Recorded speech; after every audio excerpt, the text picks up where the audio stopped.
नमस्कार, डिजिटल भूमि में मैं सौरभ आपका स्वागत करता हूं। हम फिर लौट कर आए हैं तारों की बात प्रोग्राम के साथ। जैसा कि आप सब जानते हैं, श्राद्ध की समाप्ति हो रही है और कल से नवरात्रे स्टार्ट हो रहे हैं। तो उसी के बारे में जानकारी देने के लिए आज हमारे साथ मौजूद हैं पंडित अनुराग शास्त्री जी। इनसे हम जानेंगे कि नवरात्रि के क्या महत्व है, इसमें कैसे पूजन की जाए और क्या क्या योग बन रहे हैं। तो सबसे पहले पंडित जी, आपका बहुत बहुत स्वागत है हमारे चैनल पर। जय माता दी। तो पंडित जी, आप हमारे दर्शकों को बताइए कि क्या क्या योग बन रहे हैं इस नवरात्रि का महत्व क्या है और इसे क्यों मनाया जाता है। सबसे पहले तो देखो, अगर हम नवरात्रों की बात करते हैं तो नवरात्रे एक वर्ष में 4 बार आते हैं, 2 बार प्रकट और 2 बार गुप्त। प्रकट और गुप्त नवरात्रे दोनों का अपना अपना ही विशेष महत्व होता है अपने स्थान पर। जैसे कि अब इस समय हमारे कल से आश्विन मास के शुक्ल पक्ष के नवरात्रे प्रारंभ होने जा रहे हैं। नवरात्रों में जो प्रारंभ हुआ था उससे पहले माँ देवी माँ भगवती के अवतार का जो कारण था वो था राक्षस महिषासुर। महिषासुर एक ऐसा राक्षस था जिसे वर प्राप्त हुआ कि कोई भी देवता या राक्षस उसका वध नहीं कर पाएगा। तो उस समय उसने बहुत ही त्राही मचा दी और सभी के सभी जितने जन लोग थे सब उससे बहुत ही अधिक दुखी रहने लगे। तब सभी देवता एकत्रित हुए और सभी देवताओं के शरीर से शक्ति पुंज निकले और वे जब मिलकर के एकत्रित हुए तो उनके अंदर एक शक्ति का प्रतीक, एक स्वरूप दिखाई दिया। और जैसे जैसे वे प्रत्यक्ष होता गया तो उसके अंदर एक स्त्री अपना शेर के ऊपर विराजमान होकर के बैठी थी। वे ही माँ भगवती के प्राकट्य का समय था और उस समय माँ भगवती ने 9 दिन तक महिषासुर के साथ युद्ध किया और 10वें दिन महिषासुर का संहार किया। इन्हीं को ही नवरात्रों का नाम दिया गया। कलयुग में इनकी जो ख्याति है वही नवरात्रों के रूप में प्रारंभ हुई। तो आप हमारे दर्शकों को बताइए कि जैसे कल से नवरात्रि शुरू हो रही है तो कलश पूजन और खेती बीजने का जो समय रहेगा वो क्या रहेगा। देखिए, सबसे पहले तो अगर हम अपने घर में तैयारी करते हैं तो जो हमें प्रमुख सामान चाहिए होता है। सबसे पहले जब आपने अपने घर में पूजन प्रारंभ करना है तो आपका जो मंदिर है उसको अच्छे से साफ़ कीजिए। माँ भगवती का चित्र अगर मूर्ति हो तो 9 इंच से छोटी हो। 9 इंच से बड़ी मूर्ति कभी भी घर पर स्थापित नहीं की जाती। हमें हमेशा घर पर 9 इंच से छोटी मूर्ति ही रखनी चाहिए। और अगर चित्र रखना चाहें तो आप किसी भी स्वरूप में रख सकते हैं। और स्थान बना करके, जैसे जहाँ पर भी आपका मंदिर है या आप अलग से दरबार बनाते हैं, वहाँ पर लाल कपड़ा बिछाइए, उस पर माँ भगवती के स्वरूप को स्थापित कीजिए और लाल चुन्नी से उसे उड़ाइए। उसके पश्चात पूर्व ईशान कोण में, पूर्व और उत्तर के मध्य का जो कोना होता है उसे ईशान कोण कहा जाता है, जहाँ पर हमारे सूर्य के उदय का स्थान है। वहीं पर कलश स्थापित किया जाता है। कलश के ऊपर नारियल जो रखा जाता है उसे लाल कपड़े में बांध करके नारियल को रखिए और नारियल का जो मुख है वो आपकी अपनी तरफ होना चाहिए। कुछ लोग उसको ऊपर या इधर उधर किधर भी रख देते हैं, लेकिन उसका जो स्थान है वो हमारी अपनी तरफ ही होना चाहिए मुख। देखो, नारियल और केला, इन 2 को विशेष महत्व क्यों दिया गया पूजन के अंदर। हम कोई भी कार्य करते हैं ना तो पहले नारियल को ही स्थापित किया जाता है, क्योंकि जितने भी फल हैं वे सभी गुठली से भी उत्पन्न हो जाते हैं। लेकिन नारियल एक ऐसा फल है जिसको अगर हमने उगाना है तो आपको दोबारा एक पौध ही उगानी पड़ेगी और वो अपने आप में परिपूर्ण होती है। कभी किसी के जूठे से नारियल नहीं उग सकता, इसलिए पूजन में उसे विशेष महत्व दिया जाता है। आम के पत्ते कलश के अंदर स्थापित करके और कलश के ऊपर स्वस्तिक बना करके उसके ऊपर नारियल को स्थापित कीजिए। और उसके साथ में आगे अगर आप अखंड ज्योत रखना चाहते हैं तो सेवा भाव में भाई जितना आप कर सके, और नहीं तो आप सुबह शाम की ज्योत भी कर सकते हैं। नियम नहीं कर पाते तो ज़रूरी नहीं कि आपने अखंड ज्योत ही करनी है। जैसी आपको सुविधा हो उसके अनुसार आप ज्योत की व्यवस्था कर सकते हैं। और उसके साथ में जब खेतरी हम बीजते हैं तो जौ को रात को ही भिगो करके रख दीजिए, ताकि जो खंडित जो है वो अलग हो जाए और जो शुद्ध जो हो केवल उन्हें ही बीजना चाहिए।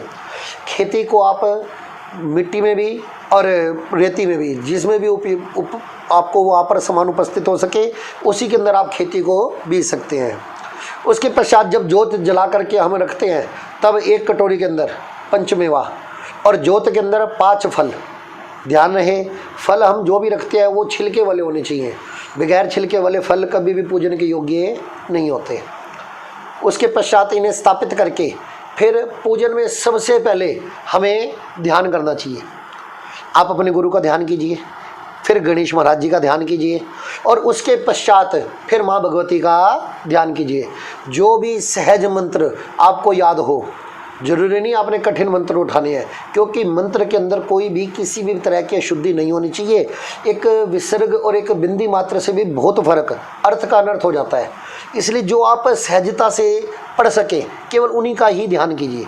जैसे माँ भगवती के श्रेष्ठ मंत्र हैं, ओम सर्वमंगल मांगल्ये शिवे सर्वार्थ साधिके शरण्ये त्र्यंबके गौरी नारायणी नमोस्तुते, या फिर सर्वबाधा विनर्मुक्तो धन धान्यो सुतान्विता मनुष्यो मत प्रसादेन भविष्यति न संशय है। इस प्रकार के दुर्गा स्तुति में बहुत से मंत्र दिए गए हैं।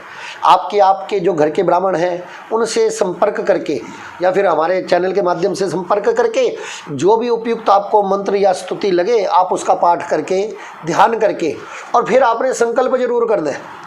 कोई भी हम कार्य करते हैं तो उसका संकल्प जरूर करना चाहिए कि हम जो ये काम कर रहे हैं उसके लिए हमारी भावना क्या है। बगैर संकल्प के कोई भी कार्य कभी भी फलीभूत नहीं होता। आप चिट्ठी भेजिए और उसके ऊपर अगर एड्रेस ना लिखिए तो वो चिट्ठी घूम करके वापस आ जाएगी, पहुँचेगी नहीं। हमें चिट्ठी पहुँचानी है तो हमें उस पर एड्रेस प्रॉपर लिखना पड़ता है। इसी प्रकार आप जो अपना पाठ प्रारंभ करने जा रहे हैं आप उसका संकल्प कीजिए, अपने हाथ में जल लीजिए। अगर संस्कृत में मंत्र नहीं आता कोई दिक्कत नहीं, आप केवल भगवान का ध्यान भी, माँ भगवती का ध्यान भी कर सकते हैं कि मैं इस कामना से या इस कार्य के फलीभूत हेतु माँ भगवती आपका पाठ कर रहा हूँ और मेरा ये कार्य आप परिपूर्ण कीजिए। संकल्प के पश्चात फिर जब आप पाठ प्रारंभ करते हैं तो देखो लोग जो दुर्गा सप्तशती का पाठ है उसमें 13 अध्याय दिए गए हैं। अब लोगों के पास इतना समय नहीं होता कि वो 13 के 13 अध्यायों का पाठ रोज के रोज कर सके। तो उसमें भी देखो हमारे पुराणों में क्या वर्णन है कि अगर आप पाठ पूर्ण नहीं कर सकते तो आप पाठ को 7 दिनों में बांट करके भी पूरा कर सकते हैं। जैसे पहले दिन एक ही अध्याय किया जाता है, दूसरे दिन 2 अध्याय, तीसरे दिन फिर 1 अध्याय, चौथे दिन 4 अध्याय, 5वें दिन 2 अध्याय, छठे दिन 1 अध्याय और 7वें दिन 2 अध्याय। इस प्रकार 13 अध्यायों को आप इन 7 दिनों के अंदर पूर्ण कर सकते हैं। उसके पश्चात पाठ प्रारंभ करने से पहले दुर्गा कवच, अर्गला और कीलक, इन तीनों का पाठ विशेष फलदायी होता है। अतः पाठ प्रारंभ करने से पहले आप इन तीनों स्तोत्रों का पाठ कीजिए। उसके बाद जैसी आपकी भावना हो या जितना आपके पास समय हो उस समय के अनुसार आप पाठ कर सकते हैं। और जब पाठ को पूर्ण करें तो उसमें क्षमा प्रार्थना, हर दुर्गा स्तुति, दुर्गा सप्तशती के बाद क्षमा प्रार्थना दी गई होती है। उस क्षमा प्रार्थना का पाठ जरूर कीजिए कि यदि किसी प्रकार की कोई त्रुटि हो गई हो तो इस पाठ के दौरान माँ भगवती हमें क्षमा करें। देखो भक्ति का कोई नियम नहीं होता, भक्ति आप कभी भी किसी भी समय किसी भी रूप में कर सकते हैं, लेकिन कर्मकांड पूरी तरह से नियमों पर आधारित होते हैं। इसलिए भक्ति में किसी प्रकार का कोई भाव ना रखें, केवल आपके जो भाव है वो श्रेष्ठ होने चाहिए। कहते हैं ना, भावना में भावना हो तो भावना बेकार है और भावना में भाव जुड़ जाए तो भव से बेड़ा पार है। इसी प्रकार जो भी आप कार्य कीजिए तो उनको उसी भावना के अनुसार कीजिए। आपका थोड़ा किया हुआ कर्म भी आपको ज़्यादा फल देने वाला हो जाता है। कलयुग में तो विशेष यही महत्व दिया गया। तो पंडित जी आप खेतरी पूजन का, खेतरी स्थापना का जो उसको हम बीजेंगे उसका समय बताइए, क्या समय रहेगा? जो देखिए श्रेष्ठ समय है वो कल सुबह 6:15 बजे से लेकर के 7:10 तक है। उसके पश्चात जो दूसरा समय शुरू होएगा वो 9:15 से लेकर के 11 बजे तक रहेगा। और फिर तीसरा अभिजीत नक्षत्र तो पूजन के लिए श्रेष्ठ होता ही है, 11:40 से लेकर के 12:20। ये समय अभिजीत नक्षत्र कहलाता है और कोई भी कार्य करने के लिए सर्वोत्तम समय होता है। कल वीरवार है तो राहु काल दोपहर को 1:30 बजे से लेकर 3 बजे तक रहेगा, तो उससे पहले आप पूजन का अपना कार्य कर सकते हैं। तो उसके अलावा हमारे दर्शकों को बताइए कि कौन कौन सा दिन, इन 9 दिनों में कौन कौन सी माता का प्रतीक होता है?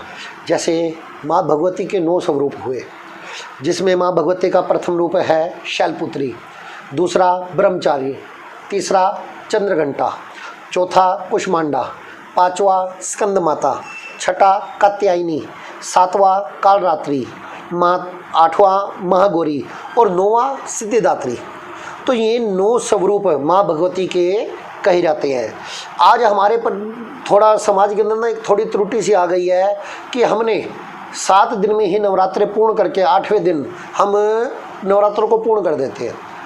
ध्यान कीजिएगा, 8वीं देवी हैं महागौरी और 9वीं देवी हैं सिद्धिदात्री, जिन्होंने ने सब सिद्धियाँ हमें प्रदान करनी थी, उनका तो हम पूजन ही नहीं कर रहे। इसलिए विचार कीजिए 9वें दिन ही कन्या पूजन करना उत्तम होता है। अतः 9 दिन के 9 पूजन करने के पश्चात 9वें दिन आप अपने घर पर कन्या पूजन कर सकते हैं।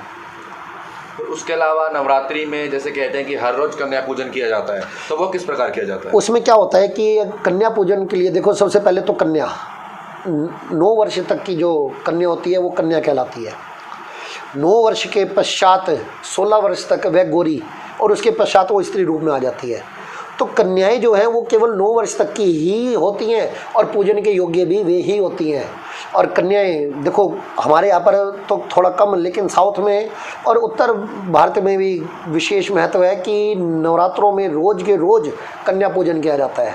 उसमें कैसे किया जाता है कि पहले दिन आप 2 कन्याओं का पूजन करेंगे, दूसरे दिन भी 2 कन्याएं, तीसरे दिन आगे एक एक हम बढ़ाते जाएंगे, तीसरे दिन 3, चौथे दिन 4, उसी प्रकार 7वें दिन 7, 8वें दिन 8 और 9वें दिन पूर्णतः 9 कन्याओं का पूजन किया जाता है। तो पहले दिन हम 2 कन्याओं का पूजन क्यों करते हैं, एक का क्यों नहीं करते हैं? देखो कोई भी पूजन का भाव जो आता है ना, वो थोड़ा जोड़े में आता है। नवरात्रि भी देखो विशेष 2 है, अकेले का पूजन का कोई विशेष महत्व भी नहीं है। और देखो अगर हम घर में भी पूजन कर रहे हैं ना, विवाह के पश्चात जोड़े की ही पूजा का विशेष महत्व है। अकेला व्यक्ति विवाह के बाद अगर किसी तीर्थ पर जाता है या पूजा पर जाता है तो उसे अधिकार नहीं है। राम जी ने भी अश्वमेध यज्ञ करना था तो उन्होंने देखो मर्यादित थे, दूसरा विवाह नहीं किया, लेकिन सीता मैया की मूर्ति बना करके साथ रख ली और उन्हीं के साथ अपने कार्य को पूर्ण कर दिया। पंडित जी ये बताइए, कोई ऐसा विशेष मंत्र जो शायद ज़्यादा लाभदायी होता है नवरात्रि में उच्चारण करने पर? देखिए नवरात्रि में वैसे तो दुर्गा सप्तशती का जो बीज मंत्र है, ओम एम ह्रीम क्लीम चामुंडाई विचे, इसे निर्वाण मंत्र भी कहा जाता है और सबसे श्रेष्ठ जो है वो यही मंत्र है दुर्गा सप्तशती के अंदर। आप केवल यदि इसका पाठ भी कर लेते हैं तो भी आपको पूर्ण दुर्गा सप्तशती के पाठ का फल प्राप्त हो जाता है। अगर आप अधिक नहीं कर पाते तो केवल 108 बार इस मंत्र का रोज नित्य प्रति 1 माला इस मंत्र का पाठ कर सकते हैं, तो भी 9 दिन के अंदर आपके कई रुके हुए कार्य पूर्ण हो जाएंगे। इतना विशेष इस मंत्र का पुण्य है। और उसके अलावा ऐसा कोई उपाय हमारे दर्शकों के लिए जो उनके परिवार को फलित करे और उनके ज़िंदगी को फलित करे? देखिए अगर हम इस नवरात्रों की बात करते हैं तो नवरात्रों के अंदर कन्या पूजन का सबसे अधिक विशेष महत्व है। यानी कि आप माँ भगवती को श्रृंगार चढ़ा सकते हैं, किन्नरों को दान दे सकते हैं, कन्याओं की सेवा कर सकते हैं, ये सर्वोत्तम उपाय है। और वैसे अगर आप साधारण उपाय करना चाहें तो 1 नारियल, उसके ऊपर मूली को लपेट करके, मूली हमेशा 1, 3, 5, 7, 9 इसी प्रकार बांधनी चाहिए, कभी सम में नहीं बांधनी चाहिए। उसे बांध करके अपने मन के भाव रख करके रोज़ 1 नारियल माँ भगवती को चढ़ाइए और 9वें दिन आपकी जो कामना है उसे मन में भाव रखिए और उसे भी आप जा करके अर्पित कर सकते हैं। और 9वें दिन माँ भगवती को पूर्णतः श्रृंगार, चुनरी, चूड़ी, उसके पश्चात महावर, रोली, कज्जल, इस प्रकार जो भी सौंदर्य आभूषण हैं वे आप माँ भगवती को चढ़ा करके अपने मन के भाव वहाँ पर रखिए और देखिए कैसे माँ भगवती आप पर कृपा करती है, आपके सभी कार्यों को पूर्ण करती है। तो इसी के साथ इस वीडियो को हम यहीं पे संपूर्ण करते हैं। महाअष्टमी, नवमी, दशहरा पूजन की विधि या उनके बारे में जानकारी के लिए हम अगली वीडियो में पंडित जी के साथ जुड़े रहेंगे। और जानकारी के लिए आप भी जुड़े रहें डिजिटल भूमि के साथ और इस वीडियो को ज़्यादा से ज़्यादा शेयर करें ताकि यह जानकारी सभी लोगों तक पहुंच सके। धन्यवाद। जय माता दी।